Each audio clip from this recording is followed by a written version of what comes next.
ऋषींना जी चिंता होती पूर्वीच्या काळी, अद्रमिच्छन्त ऋषयः सविता तपो दीक्षा मुक्तसे दुरग्रे ततो राष्ट्रम बलम ओजश्च प्राप्तम.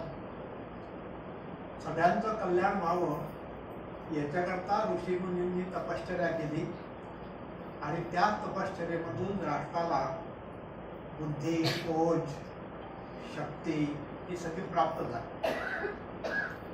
आज कॉम्प्युटरने या क्षेत्रामध्ये खूप क्रांती केलेली आहे आणि तो पुढे भस्मासुर होईल की काय अशी भीती आमच्या ऋषीवर्यांना वाटते. आणि ही ऋषी मुनींना वाटणारी भीती पूर्वीच्या काळी होती आणि आजचे जे वैज्ञानिक युगातले ऋषी आहेत त्यांनाही होती. आईन्स्टाईनला विचारलं होतं की आता तुम्ही अणुबॉम्ब निर्माण केला, आता पुढे मानव कुठल्या अस्त्रांनी किंवा शस्त्रांनी लढतील. आज अणुबॉम्ब तुम्ही तयार केला, आता आज अणुयुद्ध सुरू झालेलं आहे सगळ्या ठिकाणी. पुढची परिस्थिती काय राहील? किंवा त्यांनी शांतपणे उत्तर दिलं की पुढे लोक दगडांनी युद्ध खेळतील, पुन्हा मागे जातील. मागे न जाण्याकरता आपल्या वैदिक धर्माने एक सोय करून ठेवलेली आहे. यंत्र, तंत्र आणि मंत्र ह्या 3 गोष्टी आहेत. तर यंत्र हे कितीतरी प्रभावी ठरलं आणि महाभारताच्या युद्धामध्ये आपण पाहतो की ज्या नवीन प्रकारचे कितीतरी प्रकारची अस्त्रास्त्रविद्या महाभारतामध्ये होती, परंतु त्या यंत्राच्या बाबतीतलं तंत्र फक्त जाणकारांना माहिती होतं, सर्वसामान्यांना माहिती नव्हतं. त्यामुळे त्याचा मर्यादित प्रमाणामध्ये प्रयोग झाला, पण तो प्रयोग देखील अतिशय म्हणजे भस्मासुरासारखाच होता. आणि म्हणून पलीकडे जे तंत्र निर्माण केलं ते तंत्र म्हणजे या यंत्राची जाणकारी ज्यांना आहे, ज्यांच्यावर संहाराची जबाबदारी आहे, त्याची सूत्र भगवान श्रीकृष्णाच्या हातामध्ये दिली. त्याला विवेक असं म्हणायचं. आणि त्यामुळे ज्यावेळेला विवेक जागृत होईल त्यावेळेला कुठली भीती बाळगण्याचं कारण नाही असं मला वाटतं. आता हा विवेक भगवान श्रीकृष्णाने भगवद्गीतेमध्ये सांगितला किंवा निर्माण केला. अर्जुनाला त्यांनी विवेकी बनवलं आणि त्यानंतर पलीकडे आज विज्ञानाची अतिशय उत्तुंग झेप आपण पाहतो आहोत.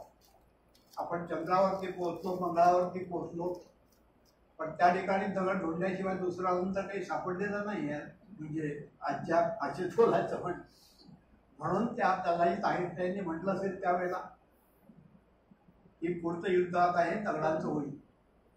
याचा अर्थ असा की या यांत्रिक युगामुळे एका बाजूला आपली खूप प्रगती झालेली आहे, हे नात्याण्यात अर्थ नाही आहे.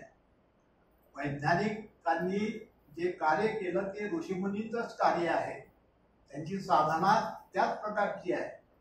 परंतु ही प्रगती ज्यावेळेला झाली त्यावेळेला मनाची प्रगती त्या मनाने फार कमी वेगाने होते आहे. सगळ्या ठिकाणी आज जो भ्रष्टाचार आहे त्यात यंत्रयुगाचा काही दोष नाही आहे, पण जो भ्रष्टाचार आज सगळ्या ठिकाणी शिक्षण क्षेत्रामध्ये, सामाजिक क्षेत्रामध्ये, राजकीय क्षेत्रामध्ये, धार्मिक क्षेत्रामध्ये हा जो भ्रष्टाचाराचा भस्मासूर निर्माण झाला, त्याच्यामुळे चांगली चांगली मूल्य आज पायदळी तुरवली जात आहे.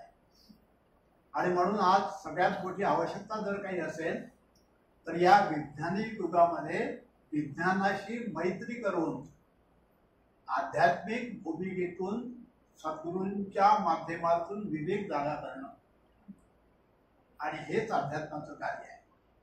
गुरुमंदिर काय किंवा बाकीची मंदिरे काय, त्याच्याकडून जबाबदारी हीच आहे की माणसाचा विवेक जागा झाला पाहिजे. तर विवेक जागा झाला तर मग धोका राहणार नाही. पण आज सगळं अविवेकी कार्य सुरू आहे. आज कुटुंब संस्था नष्ट होते आहे, आज मातृशक्ती नष्ट होते आहे, आज नारी शक्ती नष्ट होते आहे. आज बुद्धिमानांच्या मध्ये देखील एक प्रकारचं वैफल्य आलेलं आहे. अनेक बुद्धिमान दुसऱ्या बुद्धिमानांना खाली ओढण्याचा जो प्रयत्न आहे, प्रयोग आहे, तो सतत करताना दिसत आहे. अशा वेळेला आशेचा किरण जर कुठे असेल तर तो सरांच्या सारखे जे काही ऋषी आज वैज्ञानिक क्षेत्रामध्ये काम करतात त्यांच्यापासून आहे। आणि ही आशा आम्हाला शेवटपर्यंत कायम ठेवणारी आहे, कारण आशा यांच्यापासून का बरं आहे की ते जसे वैज्ञानिक आहेत तसेच ते आध्यात्मिक प्रवृत्तीचे आहेत। त्यांच्या घरी जेव्हा मी पुण्याला गेलो तेव्हा त्यांनी बोलावं अगत्याने मी गेलो, त्यावेळेला स्वतः सर, त्यांना कल्पना आपल्याला माहित आहे की त्यांना जास्त बोलता येत नाही, चालता येत नाही, तरीही त्यांचं सगळं कुटुंब स्वागत करण्याकरता सडा घालून समोर उभं होतं। आणि ज्यावेळेला मी निघालो त्यावेळेला देखील त्यांना म्हटलं तुम्ही बसा, आता त्रास होईल तुम्हाला। नाही नाही, आलेल्या पाहुण्याला अतिथीला गाडीपर्यंत पोहोचवलं पाहिजे। ही जी संस्कृती आहे, ही संस्कृती जपणारे वैज्ञानिक जर निर्माण झाले तर जगाला कुठल्याही प्रकारे घाबरण्याचं कारण नाही। पण असे जे काही ऋषीमुनी आहेत विज्ञान क्षेत्रातले, ते आध्यात्मिक क्षेत्रातले देखील आहेत। त्यांच्या घरी ज्यावेळेला मी पाहिलं त्यावेळेला असं त्या माळ्यावरती पद्मविभूषण, पद्मश्री, विदर्भ गौरव देखील त्या ठिकाणी मला पाहायला मिळाला, विदर्भ भूषण पाहायला मिळालं। याचं कारण सर हे आपल्या विदर्भातले आहे। विदर्भ ही आपली सारस्वती जन्मभूमी म्हटलेली आहे ना, तर त्याप्रमाणे इथे जे काही सारस्वत निर्माण झालेलं आहे विदर्भामध्ये, त्याचं चालतं बोलतं उदाहरण म्हणजे आपले सर आहेत।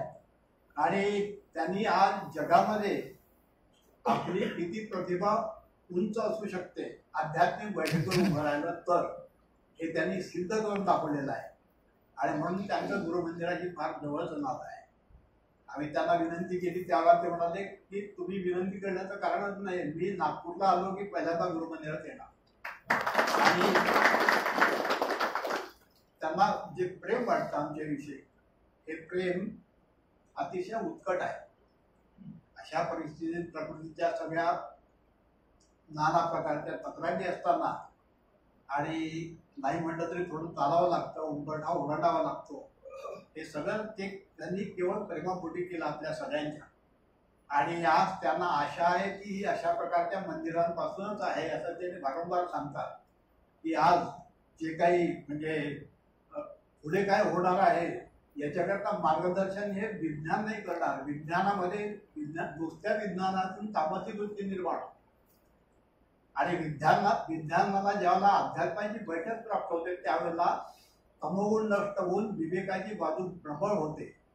आणि म्हणून ते विवेक जागवणारे जे आहेत त्याला सद्गुरू असं म्हटलं आहे। माऊलींनी देखील तेच म्हटलं आहे की विवेक हाच सद्गुरू आहे। आणि म्हणून ते विवेकी जीवन जगण्याचे धडे देणं आज फार आवश्यक आहे। दुर्दैवाने कुठल्याही शिक्षण क्षेत्रातल्या सिलेबसमध्ये नीतिमत्तेवर शिक्षण देणारी विद्यालयं कुठे राहिली नाही। आणि त्यामुळे हे कार्य जे कोणी करतायत ते करून झालेत कार्य। राष्ट्रीय संसद सगळे करतो आहे, अनेक अशा सामाजिक संस्था करतायत, आणि त्या सरांसारखे देखील ऋषी आहेत की तेही अशा प्रकारचं कार्य या भारतात करतायत। आणि त्यांची तळमळ आहे की माझं राष्ट्र हे विश्वगुरू झालं पाहिजे। आणि मला पूर्ण विश्वास आहे की सरांसारखे ज्या वेळेला त्यांनी कॉम्प्युटरमध्ये तर खूप शिष्य निर्माण केले, पण माझ्या मुलावरून मी सांगतो आपल्याला की त्यांनी त्यांना न कळत आध्यात्मिक देखील बनवलेलं आहे। अन्यथा कॉम्प्युटर क्षेत्रातला कोणी एखादा सीईओ किंवा मोठा 5-7 देशामध्ये कंपन्या आहेत वगैरे असं म्हणणारा माणूस मंदिर स्थापन नाही करत। पण हे सगळं त्यांनी केलं याचा अर्थ हा त्यांच्या गुरूंचा आशीर्वाद आहे। आणि नुसताच आशीर्वाद नाही, त्यांनी गुरूंना दिलेली ही गुरुदक्षिणा आहे। असे अनेक लोक विदर्भातले अशिक्षित आणि सगळ्या प्रकारच्या समाजात चाललेले लोक त्यांनी एक एक माणूस घडवला आहे। आज माणूस घडवणं फार आवश्यक आहे, आणि माणूस घडवल्याशिवाय जग एकत्र होणार नाही। एक कथा आठवते मला की भूगोलाचे शिक्षक होते, आणि त्या भूगोलाच्या शिक्षकांनी एक नकाशा फाडला, म्हणजे देशाचा आपला नकाशा असे त्याचे तुकडे केले मुद्दाम, आणि विद्यार्थ्यांना सांगितलं, विद्यार्थ्यांना सांगितलं त्यांनी की विद्यार्थी हो, तुम्ही लवकरात लवकर जो कोणी हा नकाशा तयार करून देईल त्याला बक्षीस मिळणार. आता फाटलेला नकाशा, त्याच्या चिंधड्या सगळ्या झालेल्या, एक तिकडे फेकली एक इकडे फेकली, आणि म्हणून सगळी मुलं ते जोडायचा प्रयत्न करत होता. पण ते वरतं खाली जायचं, खालचं वरती जायचं, तर नकाशा काही तो हिंदुस्थानचा भारताचा नकाशा काही जोडता आला नाही. इतक्यात एक मुलगा चटकन उभा राहिला आणि तुम्हाला सर मी नकाशा जोडून दिला. तर सरांना आश्चर्य वाटलं. मी त्याचे 4 तुकडे केले, 4 बाजूला फेकले आणि ते सगळे गोळा करून तुम्ही नकाशा तयार करा असं म्हटलं. बाकीचे सगळे विद्यार्थी गोंधळून गेलेले आहेत. आणि हा एक विद्यार्थी असा आहे की हा विद्यार्थी भूगोलाचं शिक्षण घेत असताना देखील असं म्हणतो की सर मी नकाशा जुळवलं. तर त्याला त्याने बोलावलं आणि त्याला विचारलं की का रे बाबा, इतक्या लवकर तू हा नकाशा कसा बनवला? त्याने उत्तर काय द्यावं? तो म्हणाला, सर मी त्या नकाशाकडे पाहिलंच नाही. त्या नकाशाच्या मागे माणसाचं चित्र होतं, ते माणूस जोडला त्यामुळे नकाशा जोडला. हेच तत्वज्ञान आहे. जगातला सगळा माणूस हा प्रेमाने जोडला, त्याच्यामध्ये जर विवेक जागृत केला तर सरांना काळजी करण्याची काही कारण नाहीये. भस्मासूर आपल्या डोक्यावरती हात ठेवून नष्ट झाला होता, तसंच या ठिकाणी हाही भस्मासूर नष्ट होईल. आणि विज्ञान हे आम्हाला अध्यात्माकडे घेऊन जाईल. विज्ञान आणि अध्यात्मामध्ये शत्रुत्व नाही आहे, ते मित्रच आहे. विज्ञानाशिवाय अध्यात्म कळत नाही आणि अध्यात्म कळल्याशिवाय विज्ञान पुढे जाऊ शकत नाही. या 2 गोष्टी आहेत, त्यामुळे ते एकमेकांचे शत्रू नाही आहेत. भौतिक सुखाच्या बाबतीमध्ये, आध्यात्मिक सुखाच्या बाबतीमध्ये. आणि म्हणून फक्त एकच गोष्ट आहे की विवेक जागृत झाला पाहिजे. तो विवेक जागृत करण्याचं कार्य आपल्या सनातन भारतवर्षामध्ये लक्षावधी वर्षापासून सद्गुरूंच्या माध्यमातून होत आहे. आणि म्हणून सद्गुरूंचं कार्य हे विज्ञानाला शांत करणारं आहे, ते आपली उन्नती करणारं आहे. विज्ञानाची प्रगती आणि मनाची उन्नती हे जेव्हा हातात हात घालून चालतील त्यावेळेला धोका राहणार नाही. अशी परिस्थिती सरांच्या समोर घडावी अशी मी दत्तात्रयाला प्रार्थना करतो आणि त्यांना या ठिकाणी नम्र अभिवादन. अवधूत चिंतन.